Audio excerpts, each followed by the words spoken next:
حوض کوثر، اب ہم پڑھیں گے حوض کوثر کے بارے میں، جو میدان حشر میں ہوگا اور جہاں سے آپ صلی اللہ علیہ وسلم اپنے امتیوں کو پانی پلائیں گے، اور جو ایک بار پانی پی لے گا اسے پھر دوبارہ پیاس نہیں لگے گی۔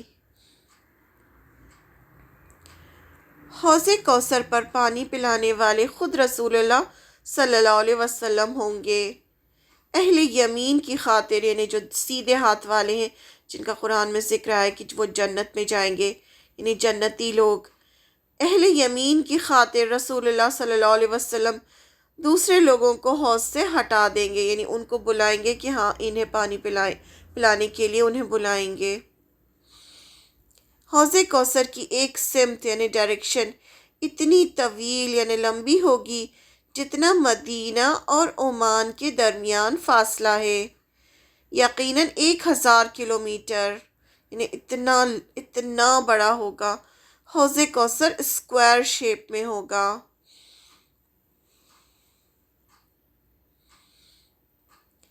حوض کوثر کا پانی دودھ سے زیادہ سفید اور شہد سے زیادہ میٹھا ہوگا۔ حضرت ثوبان رضی اللہ عنہ سے روایت ہے کہ رسول اللہ صلی اللہ علیہ وسلم نے فرمایا، حوض کوثر کے کنارے پر میں اہل یمین کی خاطر دوسرے لوگوں کو اپنی چھڑی سے ہٹاؤں گا، یعنی ان کو اب صلی اللہ علیہ وسلم جو سیدھے ہاتھ والے ہوں گے ان کو بلائیں گے، یہاں تک کہ حوض کا پانی ان کی طرف بہہ نکلے گا اور وہ خوب سیر ہو کر پیئیں گے، یعنی خوب دل بھر کے پیئیں گے۔ آپ سے عرض کیا گیا، یعنی آپ سے پوچھا گیا، حوض کا عرض کتنا ہوگا، یعنی کتنا اس کا لینتھ اور بریڈتھ ہوگا؟ آپ سے صحابہ نے پوچھا۔ آپ صلی اللہ علیہ وسلم نے ارشاد فرمایا، مدینے سے لے کے عمان تک۔ پھر حوض کے پانی کے بارے میں سوال کیا گیا، یعنی صحابہ نے پوچھا وہ کیسا ہوگا، یعنی حوض کا پانی کیسا ہوگا؟ آپ صلی اللہ علیہ وسلم نے ارشاد فرمایا، میرے حوض میں جنت کے 2 پرنالوں سے پانی آئے گا، یعنی جنت سے پانی آئے گا اور اس حوض میں آ کے بھرے گا۔ ان میں سے ایک پرنالہ سونے کا ہوگا اور دوسرا چاندی کا، جیسے پائپس جیسے ہوتے ہیں نا، وہاں سے پانی آئے گا، اس ٹائپ سے پانی جنت سے آئے گا اور یہاں بھرے گا، اور ایک پرنالہ جو ہوگا وہ سونے کا ہوگا اور دوسرا چاندی کا ہوگا۔ سے مسلم نے روایت۔ حوض کوثر پر سونے اور چاندی کے جام ہوں گے، یعنی گلاسز جو رکھے ہوں گے وہ سونے اور چاندی کے ہوں گے، جن کی تعداد یعنی ان کا نمبر آسمان کے تاروں جتنا ہوگا، یعنی آسمان میں جتنے تارے ہیں اتنے گلاسز رکھے ہوں گے۔ حضرت انس رضی اللہ عنہ سے روایت ہے کہ اللہ کے نبی صلی اللہ علیہ وسلم نے فرمایا، حوض کوثر پر تم سونے اور چاندی کے جام آسمان کے تاروں کے برابر دیکھو گے، یعنی اتنے سارے گلاسز رکھے ہوں گے۔ رسول اللہ صلی اللہ علیہ وسلم کا ممبر، جہاں پر کھڑے ہو کے آپ خطبہ دیتے تھے، قیامت کے روز حوض کوثر پر رکھا جائے گا، جس پر بیٹھ کر آپ صلی اللہ علیہ وسلم اپنی امت کو پانی پلائیں گے۔ ممبر پر بیٹھ کر آپ صلی اللہ علیہ وسلم پانی اپنی امت کو پلائیں گے اور خود پلائیں گے، کتنی بڑی بات ہے۔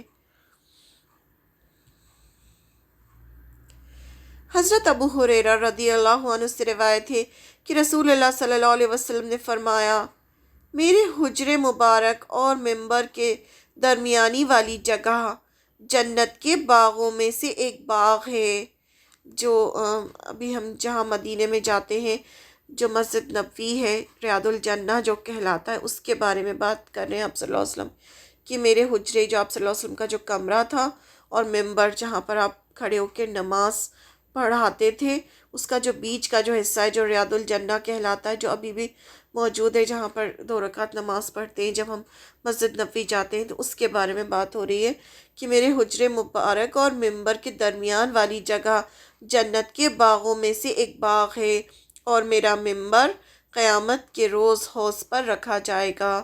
نہیں، آپ صلی اللہ علیہ وسلم نے خود فرمایا ہے۔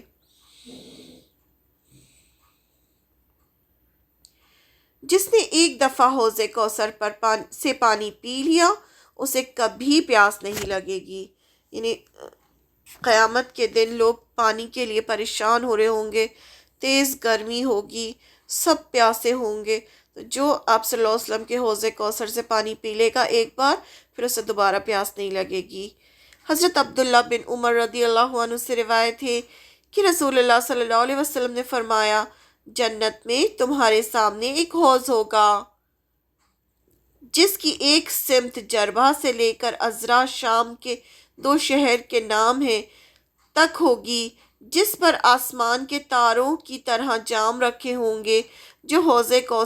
جو حوض پر آ کر ایک دفعہ پانی پی لے گا، اس کو کبھی پیاس نہیں لگے گی۔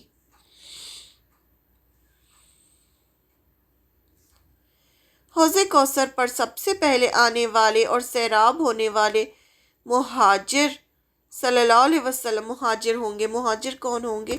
جو سب سے پہلے آپ صلی اللہ علیہ وسلم کے ساتھ ہجرت کر کے آئے تھے مکہ سے مدینہ، اپنا گھر بار سب کچھ چھوڑ کر صرف اپنے دین کی خاطر، دین بچانے کے لیے جو مکہ سے مدینہ آئے تھے، اور جن پر بہت زیادہ ظلم کیا تھا مشرکین مکہ نے، اور پھر اس کے بعد انہوں نے ہجرت کی تھی، تو ہجرت جنہوں نے کی تھی ان کو مہاجر کہتے ہیں۔ تو سب سے پہلے جو لوگ حوض کوثر پر آئیں گے وہ یہی مہاجرین ہوں گے۔ حوض کوثر پر سب سے پہلے آنے والے اور سیراب یعنی دل بھر کے جو پانی پئیں گے، سیراب ہونے والے مہاجر کون ہیں؟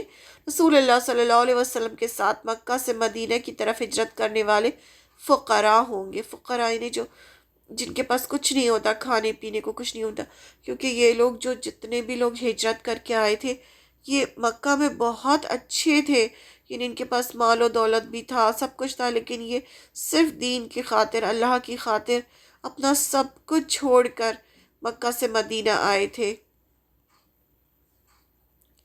حضرت شعبان رضی اللہ عنہ سے روایت ہے کہ رسول اللہ صلی اللہ علیہ وسلم نے فرمایا، میرے حوض پر سب سے پہلے وہ لوگ آئیں گے جو فقراء مہاجرین ہوں گے، گرد آلود سر، مطلب ان کی جو سر ہوں گے ان پر دھول جمی ہوگی۔ آپ امیجن کریں مکہ سے مدینہ ہجرت کر کے کس طرح سے وہ لوگ گئے تھے، تو وہ مہاجرین، تو وہی بتایا گیا کہ گرد آلود یعنی ان کے جو سر ہوں گے ان پر دھول ہوگی، میلے کچیلے کپڑے، عورتوں سے نکاح کرنے کی استطاعت نہ رکھنے والے، یعنی وہ ایسے تھے کہ ان کے پاس نکاح کرنے کے لیے کچھ نہیں تھا، یعنی بالکل ہی جیسے غریب ہوتے اس طرح کے تھے وہ مہاجرین، اور جن کے لیے دروازے نہیں کھولے جاتے تھے، یعنی وہ لوگ ہوں گے، یعنی جو بہت زیادہ غریب ہوتے ہیں تو ان کو زیادہ ویلکم نہیں کیا جاتا، تو یہ اس ٹائپ کے جتنے بھی لوگ ہوں گے مہاجرین ہوں گے، ان کو حوض کوثر سے سب سے پہلے پانی پلایا جائے گا۔ یہ بھی آتا ہے نا، جو دنیا میں جو غریب لوگ ہیں وہ جنت میں 500 سال پہلے چلے جائیں گے، کیونکہ انہوں نے دنیا میں اتنی تکلیفیں اٹھائی ہوں گی، اس لیے ان کو پہلے بھیج دیا جائے گا جنت میں۔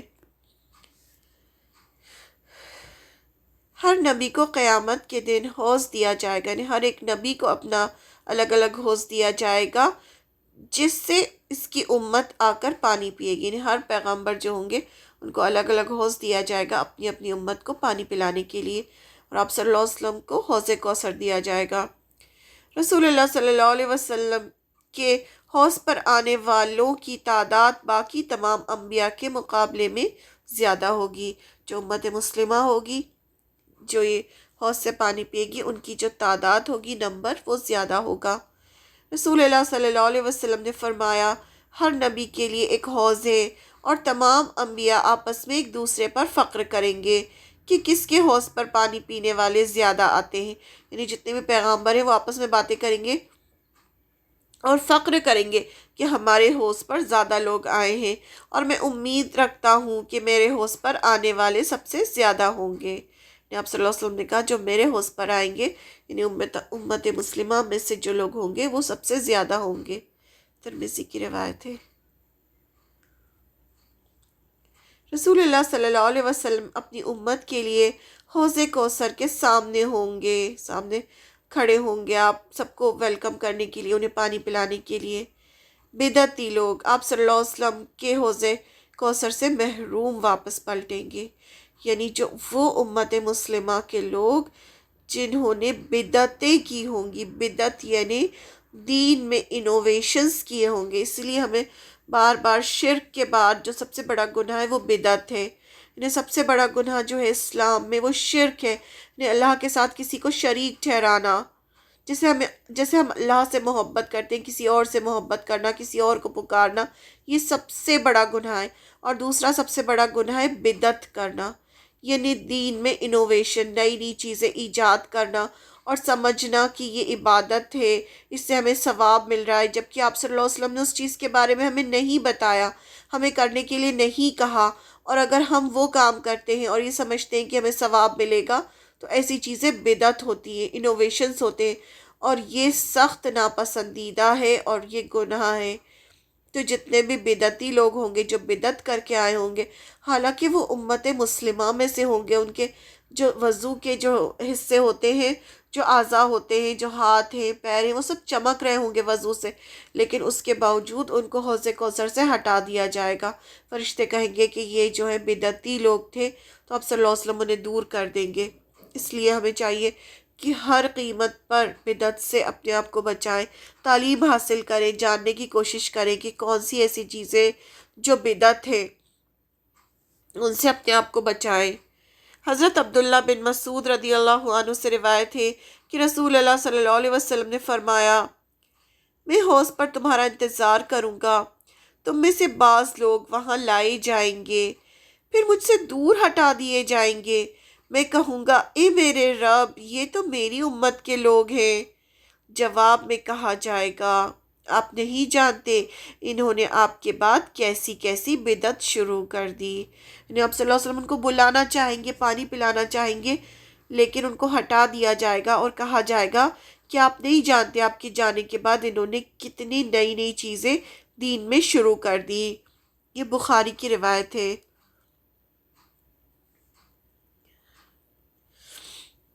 کافر حوض کوثر پر اگر پانی پینا چاہیں گے، لیکن صلی اللہ علیہ وسلم انہیں دور ہٹا دیں گے، یہ کافر جو ہوں گے ان کو بھی دور ہٹا دیا جائے گا۔ رسول اللہ صلی اللہ علیہ وسلم اپنی امت کو وضو کے سبب چمکتی ہوئی پیشانی اور چمکتے ہوئے ہاتھ پاؤں سے پہچانیں گے۔ اب آپ صلی اللہ علیہ وسلم کیسے پہچانیں گے کہ یہ امت مسلمہ کے لوگ ہیں؟ تو جو امت مسلمہ کے لوگ جو نماز پڑھتے ہوں گے، ان کی جو پیشانی ہوگی اور ان کے ہاتھ اور پاؤں چمک رہے ہوں گے، تو اس سے آپ صلی اللہ علیہ وسلم پہچانیں گے اپنی امت کو۔ نماز پڑھنا اس لیے کتنا ضروری ہے، نماز ہم مسلمان ہیں تو نماز تو ہمیں پڑھنا ہی ہے۔ حضرت حذیفہ رضی اللہ عنہ کہتے ہیں، رسول اللہ صلی اللہ علیہ وسلم نے فرمایا، قسم اس ذات کی جس کے ہاتھ میں میری جان ہے، یعنی اللہ تعالیٰ کی قسم کھائی، میں حوض سے غیر مسلمانوں کو اس طرح ہٹا دوں گا جس طرح اونٹوں کا مالک دوسرے اونٹوں کو آہستہ سے ہٹا دیتا ہے، یعنی دوسرے لوگ بھی آئیں گے پانی پینے کے لیے لیکن ان کو ہٹا دیا جائے گا۔ عرض کیا گیا، یا رسول اللہ صلی اللہ علیہ وسلم، یہ عرض کون کرتا تھا، یعنی کون پوچھتا تھا؟ جن کو آپ صلی اللہ علیہ وسلم حدیث سنا رہے ہیں، جن کو بتا رہے ہیں، کیونکہ آپ صلی اللہ علیہ وسلم تعلیم دیتے تھے نا صحابہ کو، تو آپ دیکھیں یہ جو اتنی حدیثیں ہیں، یہ سب تعلیم ہے جو آپ صلی اللہ علیہ وسلم نے دی ہے، اور پھر صحابہ سوال کرتے تھے ہر ایک چیز کے بارے میں۔ آپ دیکھیں کہ ہجرت ہوئی مکہ سے مدینہ، مدینہ میں کتنی جنگیں ہوئیں، جنگ احد، جنگ بدر، پھر جنگ احد، پھر جنگ احزاب، کتنی جنگیں چل رہی ہیں، ساتھ میں خوف کا بھی ماحول ہے، کبھی بھی کوئی اٹیک کر سکتا ہے۔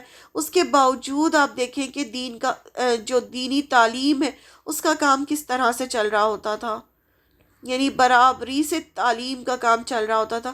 تو اس لیے تعلیم حاصل کرنا ایک مسلمان کے لیے بہت زیادہ ضروری ہے۔ دنیا کی تعلیم کے ساتھ دین کی پوری پوری تعلیم حاصل کرنا ہر ایک مسلمان کا فرض ہے کہ اسے اگر وہ اپنے آپ کو مسلمان کہتا ہے تو اسے یہ سب کچھ پتہ ہونا چاہیے۔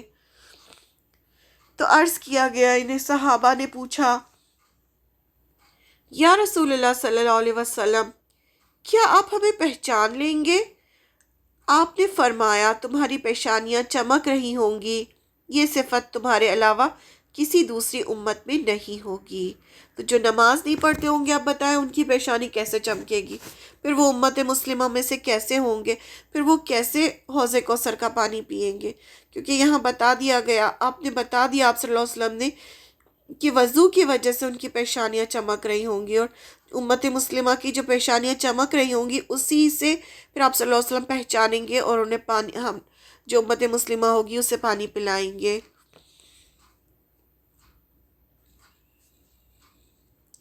اس کا اسائنمنٹ دیکھتے ہیں، نہر کوثر اور حوض کوثر کا۔ نہر کوثر اور حوض کوثر کیا ہیں؟ نہر کوثر کے بارے میں بتائیں، حدیث بیان کیجیے۔ نہر کوثر کے دونوں کنارے کس چیز کے ہیں؟ اس کا پانی کس چیز پر بہتا ہے؟ نہر کوثر کی خوشبو کیسی ہے؟ اس کا پانی کیسا ہے؟ نہر کوثر میں کیسی چڑیاں ہوں گی؟ حوض کوثر پر پانی پلانے والے شخص کون ہوں گے؟ حوض کوثر کی لمبائی کیسی ہوگی، کتنی ہوگی، اور اس کا شیپ کیسا ہوگا؟ حوض کوثر کا پانی کیسا ہوگا؟ حوض کوثر کے جام کے بارے میں بتائیں۔ آپ صلی اللہ علیہ وسلم کا منبر قیامت کے روز کہاں رکھا جائے گا؟ جو ایک دفعہ حوض کوثر سے پانی پی لے گا کیا اسے بار بار پیاس لگے گی؟ حوض کوثر پر سب سے پہلے آنے والے لوگ کون ہوں گے؟ حدیث بیان کیجیے۔ کیا ہر نبی کو قیامت کے دن حوض دیا جائے گا؟ سب سے زیادہ امتی کس نبی کے ہوں گے؟ بدعتی لوگوں کے ساتھ کیا ہوگا؟ آپ صلی اللہ علیہ وسلم اپنی امت کو کیسے پہچانیں گے؟